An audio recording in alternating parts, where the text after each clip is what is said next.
साहूकार की बेरहमी और किसान की मजबूरी। गांव रामपुर में एक गरीब किसान रामलाल रहता था। वह मेहनती और ईमानदार था, परंतु उसकी आर्थिक स्थिति बहुत खराब थी।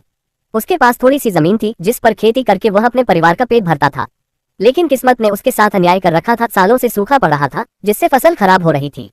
ऊपर से बीमार पत्नी और 2 छोटे बच्चों की जिम्मेदारी ने उसे और भी परेशान कर दिया था। रामलाल की मजबूरी ने उसे गांव के सबसे अमीर साहूकार धनराज के पास जाने पर मजबूर कर दिया। धनराज अपनी कंजूसी और निर्दयता के लिए कुख्यात था। वह ऊंची ब्याज दर पर कर्ज देता और फिर गरीब किसानों को तंग करता था। रामलाल ने धनराज के सामने हाथ जोड़कर कहा, साहूकार जी, मेरी पत्नी बीमार है और इस साल भी फसल खराब हो गई। मुझे कुछ पैसे उधार चाहिए, अगली फसल में कर्ज चुका दूंगा। धनराज ने अपनी मोटी मूंछों पर ताव देते हुए कहा, देख रामलाल, मैं तुझे कर्ज तो दे दूंगा पर ब्याज बहुत ज्यादा होगा। अगर समय पर पैसे नहीं लौटाए तो तेरी जमीन मेरी होगी। रामलाल के पास कोई और चारा नहीं था। उसने 500 रुपए का कर्ज लिया और साहूकार से वादा किया कि अगले साल तक कर्ज चुका देगा। समय बीतता गया, परंतु रामलाल की स्थिति सुधरने के बजाय और बिगड़ती गई। फसल फिर से अच्छी नहीं हुई और वह कर्ज चुकाने में असमर्थ रहा। इधर धनराज को अपनी रकम वसूलने की जल्दी थी। उसने अपने गुंडों को भेजकर रामलाल को धमकाया। एक दिन जब रामलाल अपने खेत में काम कर रहा था, तभी धनराज अपने कुछ लोगों के साथ वहां पहुंचा।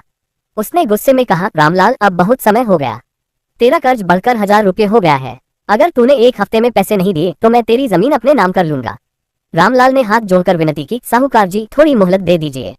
अगली फसल अच्छी होगी तो आपका पूरा कर्ज चुका दूंगा। लेकिन धनराज को दया नाम की चीज से कोई मतलब नहीं था। उसने उसी दिन रामलाल के बैल अपने कब्जे में ले लिए। अब रामलाल के पास खेती करने का भी कोई साधन नहीं बचा। बिना बैलों के खेती करना असंभव था। रामलाल के घर में खाने को अनाज तक नहीं बचा था। उसकी पत्नी की हालत और बिगड़ती जा रही थी और बच्चे भूख से बिलख रहे थे। उसकी आंखों में आंसू थे, पर कोई उसकी मदद के लिए आगे नहीं आया।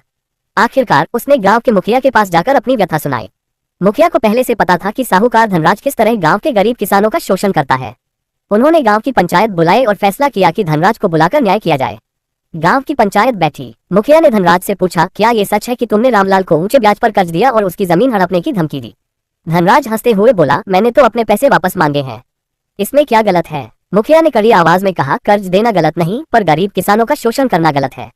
रामलाल की स्थिति को देखते हुए पंचायत फैसला करती है कि उसे अगले साल तक कर्ज चुकाने की मोहलत दी जाए और ब्याज माफ किया जाए।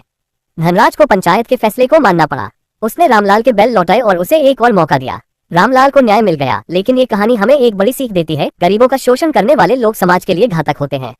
जरूरतमंदों की मदद करनी चाहिए, न कि उनका फायदा उठाना चाहिए।